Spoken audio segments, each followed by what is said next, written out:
And when you are well hydrated, when you are really well plugged in, you literally have access to all of the energy in the universe, which is infinite, obviously.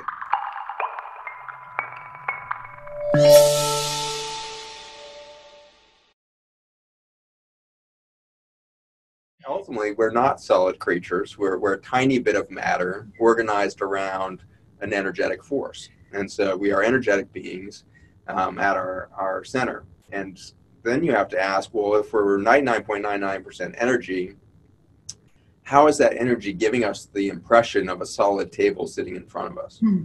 That solid table is a tiny bit of matter that's now being organized in such a way that it creates an energetic space that feels solid. And so that organization, it turns out, in the human body and any other biologic system, is managed by the interaction of the water molecule with the energy field. So in my book, the water molecule is the translator between biophysics and microbiology. Yes.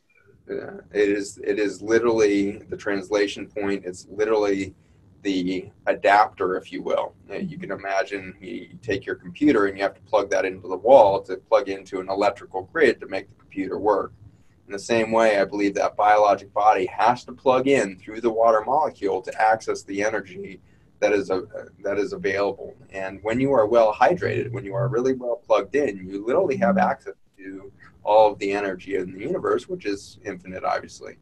And that, again, is kind of a bold and strange statement, but the reality is electrons are free to exchange all the time, and they do indeed exchange all the time. Electrons will exchange from my protons into yours over a course of a few days across the course of the United States, and so our electrons are traveling worldwide over weeks and months time, and we're exchanging with electrons that are coming in from deep reaches of outer space through the electron flow that comes into our atmosphere in the form of the ion charge that creates the image of the aurora borealis that we're all more familiar with, those northern lights.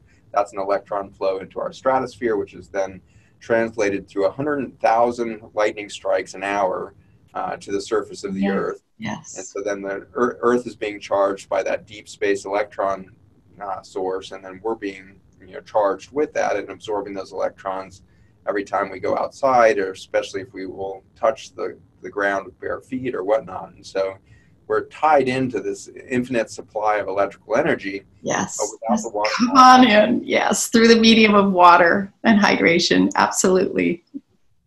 So so in some ways, that's probably enough of a reason to stay hydrated right there. It sure is a big reason.